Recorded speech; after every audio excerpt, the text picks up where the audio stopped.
Noong kahapon, patuloy ang pagtaas ng tubig sa ilang mga bahay, eskwelahan at mga patubig na nagdudulot ng baha sa Candaba at ilang bahagi ng Bulacan. Dahil dito, maraming mga kalsada ang naapektuhan at hindi natin alam kung hanggang saan na ang naabot ng baha. Kaya ngayong araw, samahan niyo ako sa isang biyahe mula Bahay Pare, Candaba, Pampanga papuntang Baliwag, Bulacan.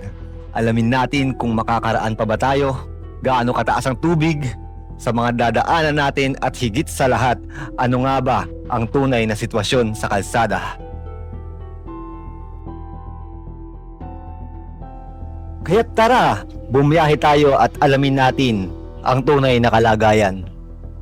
Andito tayo sa tapat ng bahay namin sa Bahay Pare. Ayan o, yan ang kalagayan ngayon ng tubig.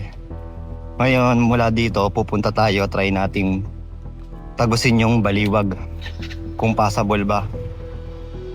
Mismong Baliwag sa may flyover, yan. Tingnan natin kung matatagos natin hanggang papuntang SM or DRT Highway.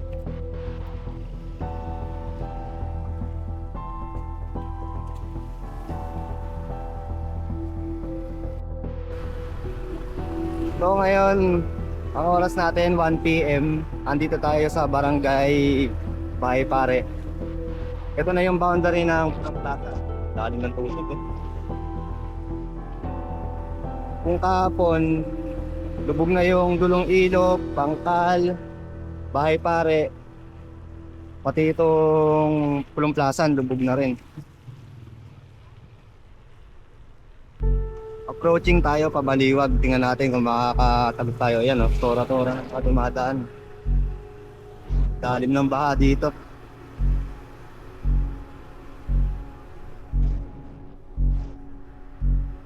Ang lakas pa ng hangin.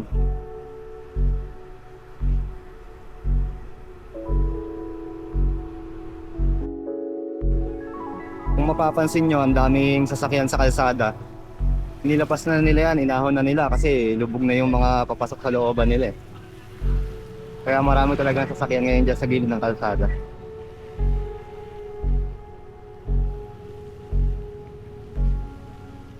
Daan-daan lang tayo sa biyahe ngayon, hindi naman tayo nagmamadali. Andito lang naman tayo para i-update yung mga kababayan natin, kabarangay o kalapit barangay sa sitwasyon ng Candaba ngayon, going to Baliwag Road.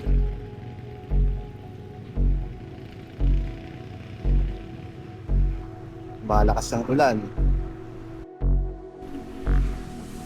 Ito, Pulong Plaza, ito na yung pinaka arko niya, boundary ng Bulacan tsaka Pampanga dito. Magtubig na yung kalsada.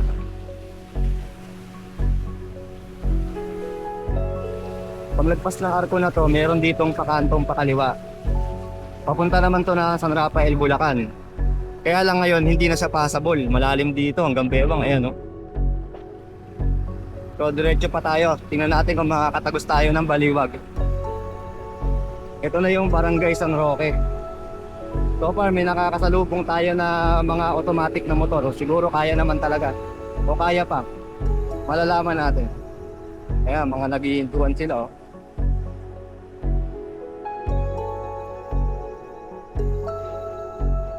Sedona Rose. Ito yung tinatayo na travel inn dito. Travels Inn. Pahingahan. Grabe yung baha, guys. Lubog lahat ng bukid. Kasi niya dito, ah. Wala, parang dagat na.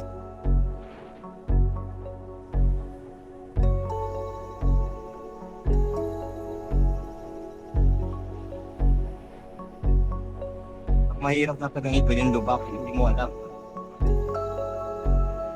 Ito mga bagong tinatawag sa division dito.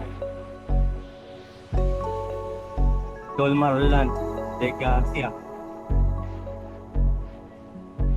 Ito yung San Roque Road. Going to Baliwag.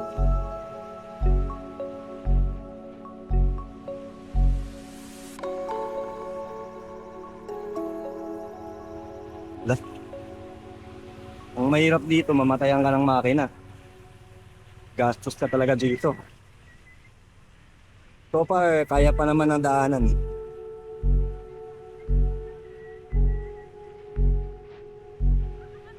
Kaya lang, pag may kasalubong ka dito, delikado. Yung hampas ng tubig. Lalo't ayaw din nila mamatayan ng makina, no? Lalim na guys, palalim ng palalim. Ito, approaching na tayo sa bagong subdivision dito, yung Seria. Seria Baliwag. So, nandito sa located sa San Roque Road. San Roque, ano kasi ito, highway. Meron kasing San Roque loob. Doon naman yan sa kabilang side. So, ito yung pinaka main road. Malamang baha din doon sa kabilang daan. So, dito naman, medyo nawala yung tubig na rito. Sa tapat ng Seria.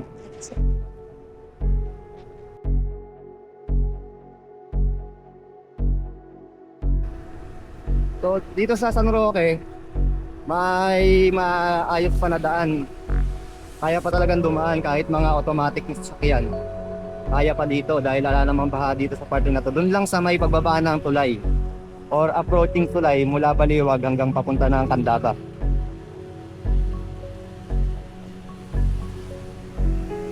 Tingnan natin kasi sa bandang Tangos bumabaha dyan eh. Santo Niño, nilulubog din.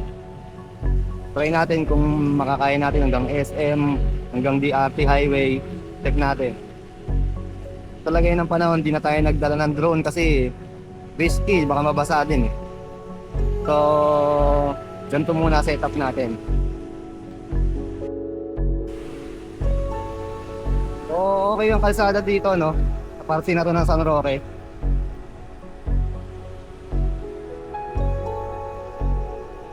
Dito yung pinaka-elementary nila, ayan. Okay naman siya. Medyo may tubig lang yung loob. Lakas lang ng ulan ngayon. Ilang lumakas dito sa parte na to. Approaching tayo ngayon ng Santo Niño. Santo Niño Baliwag.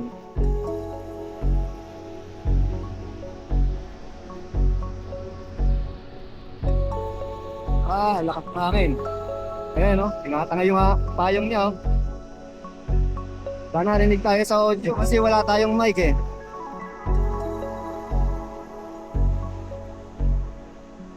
So itong parte na to, dito maraming na aksidente, lalo na kung gabi. Lah. Papagat pa ba to?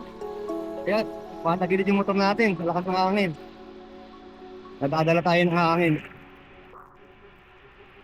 Sabi sa balita, agak daw, pero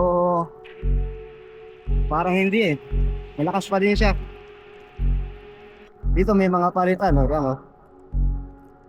Kung nataan kayo dito, pwede kayong kumain. Maraming palitan dito sa mga tabi ng kalsada.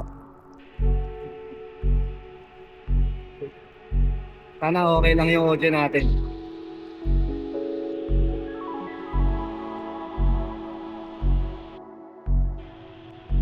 So, dito na tayo sa Santo Niño. So, para wala pa naman baha dito. Ang mahirap kasi dito, pag bumaha, may mga lubak-lubak dito, baka hindi nyo rin mapansin. Karamihan sa iba ditong lubak, ay malalalim yan, katulad niya, no? Kung hindi ka taga dito at madadaan ka, eh, posibleng masemplang ka kung mali yung pagkakatungtong mo sa mismong butak. Ayan, no? So, tinapalan siya, pero siyempre nasisira yan sa ulan.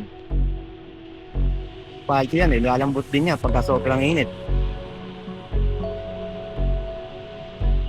Andito tayo ngayon sa Santo Niño, papunta naman to ng Tangos, Baliwag.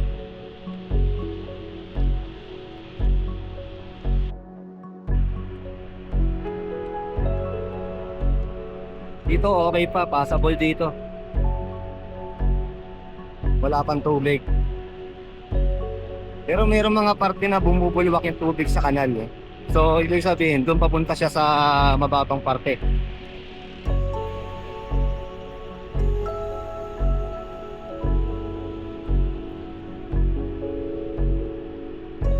Sana matapos na yung bagyo, no?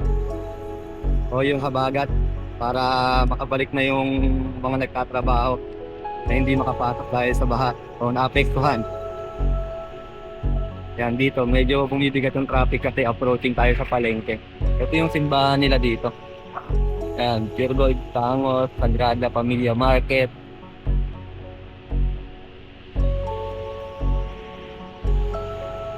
Dito yung pinaka-public market niya.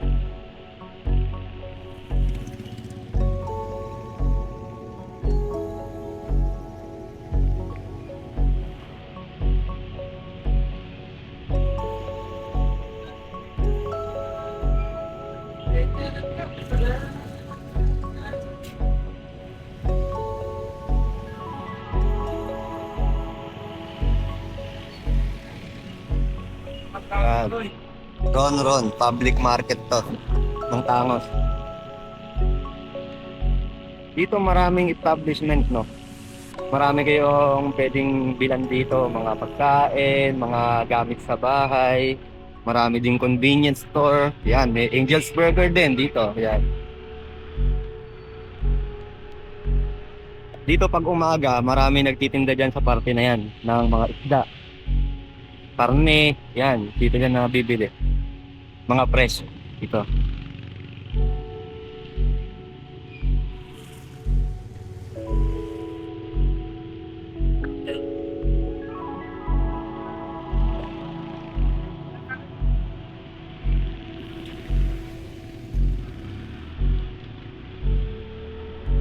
Kaya may mga ATM machine din dito. Kaya kailangan yung mag-withdraw.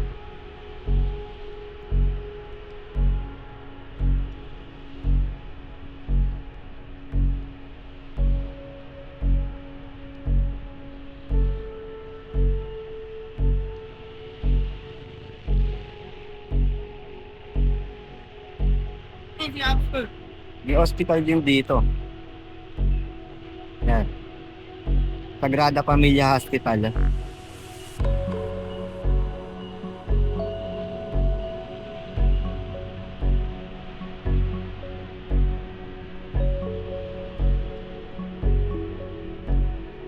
So far dito wala nang baha. Doon lang banda sa may Peria Park, San Roque. Tingnan naman natin sa DRT or dito sa may bandang SM. Ikutin natin para makita ng ating mga kababayan kung ano ba ang lagay ng kalsada, kung kaya bandaanan. Para may idea kayo sa mga gustong umuwi.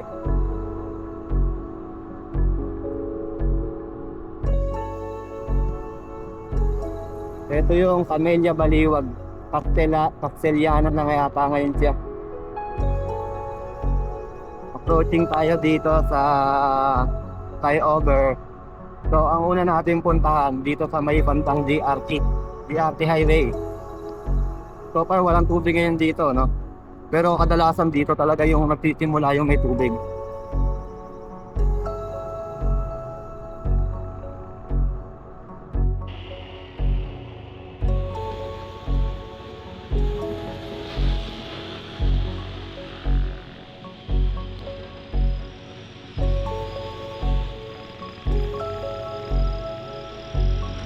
Yan, dito tayo sa pinaka-park ng Baliwag.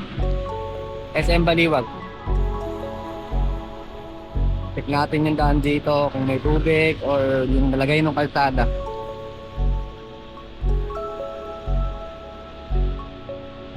So ito na yung SM. So far wala namang baha dito. Going to San Rafael. Pag dire-diretso to San Rafael, San Miguel, San Ildefonso.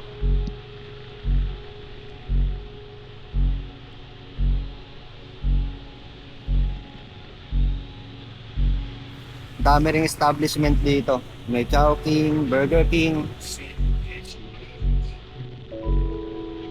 Yan, pati nga Sogo, meron na dito eh.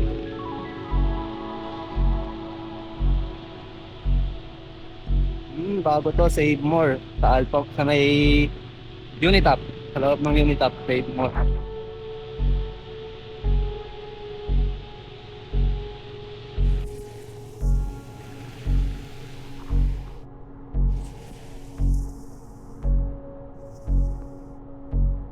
May gasolinahan din dito. Baklo, yan. Itong kanan, papunta yan ng Santo Cristo, Baliwag, Bulacan. So, diretso tayo sa main highway tayo.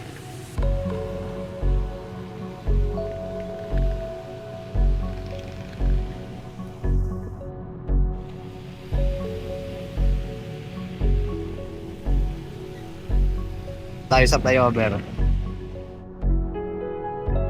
Going to San Rafael, Bulacan.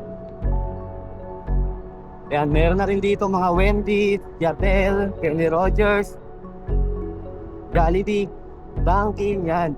Dami na kayong pwedeng bilang dito. So, ito yung pinakataas ng flyover. So, para lumiliwanag na yung langit, pero meron pa rin pag-ulan. Approaching tayo dito sa may part ng Malubak, baba na ang flyover.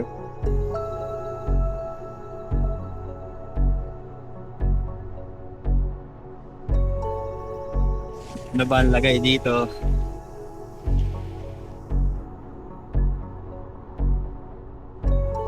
So, ayan, nalulubak talaga.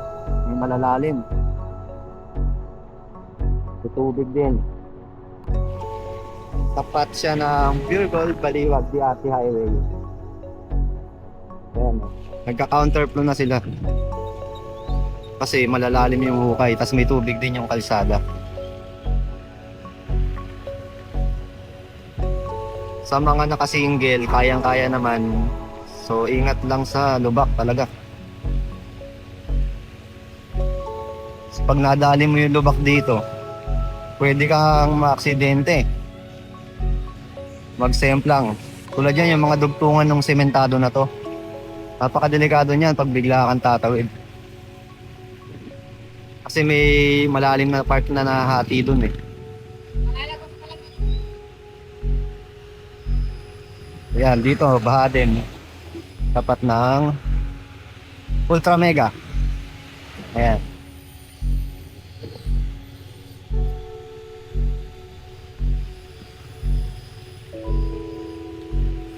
So ito, 4 lanes talaga to, no? Ngayon, halos 2 lanes lang ang napapakinabangan talaga. Dahil sa lalalim ng lubak. Ayan.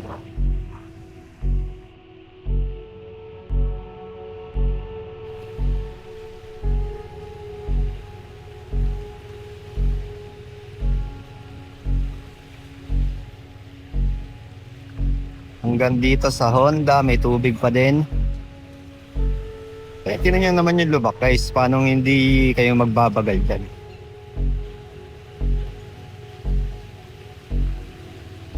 Hanggang dito yung tubig sa Walter Mart.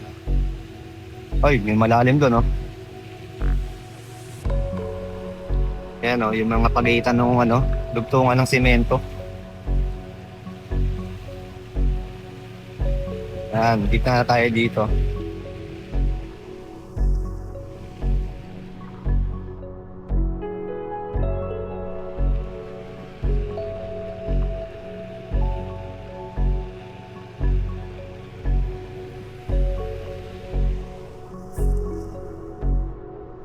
So dito sa parte na to, wala naman na siyang baha. Ingat lang kayo sa lubak kasi dito sa kaliwang side, which is dadaanan din naman natin. Itong kabilang side mamaya pabalik. Eh mag-ingat pa rin kayo kasi pagka malakas ang ulan, magkakatubig yan. Hindi nyo makikita yung malalalim na parte.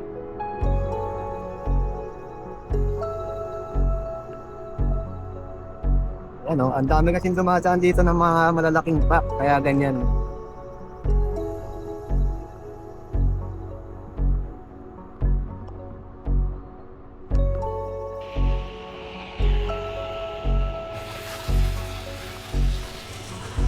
Balik na tayo sa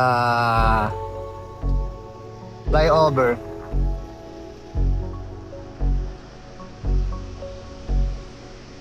Dadaanan na natin ngayon yung mga lubak na sinasabi ko sa inyo kanina. Ayan, oh, iiwasan ng mga sasakyan.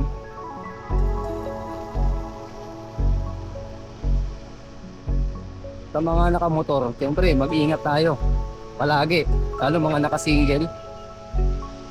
Pag may tubig na yan, hindi na natin kita yung mga lubak na yan. Maaari tayong maaksidente.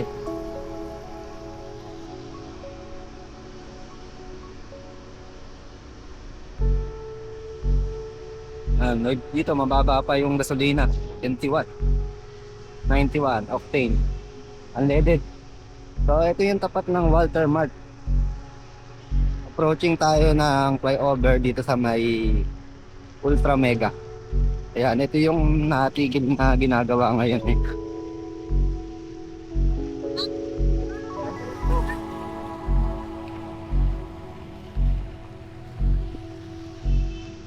Bubikado to, madilat. Ayan o, sinasakop na nila yung kabilang lane kasi bukod sa mahirap to daanan, malalalim yung lubak, may tubig pa.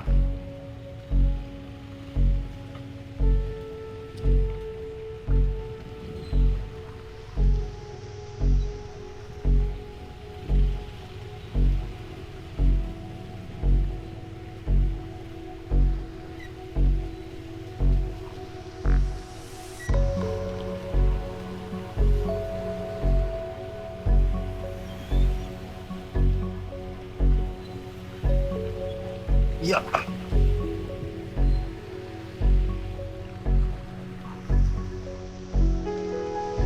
Napakadelikado ng kalsada na to para sa mga motorista, no?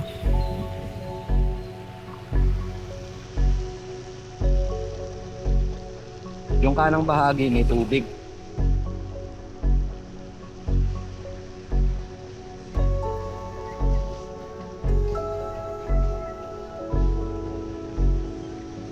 Wala, hindi natin kita yung lubak dito.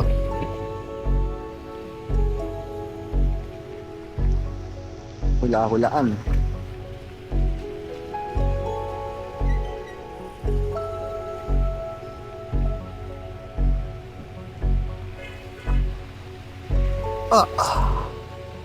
Lalim.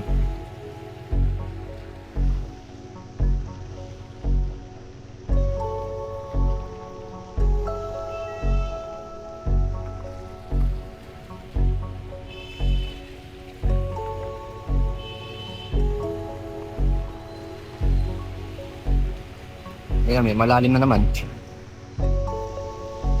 Sipin nyo, pick up na yan ha. Ay,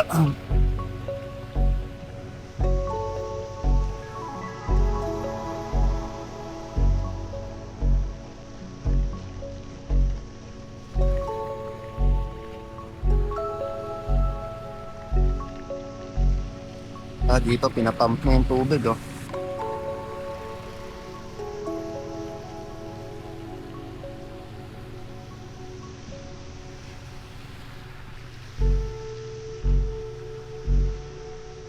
Malalalim din dito. Yeah. Kaya mahihirapan talaga ang kababayan natin, lalo kung may tubig yan, ang lalalim. Kakanan na tayo dito, pabalik tayo ulit ng Candaba.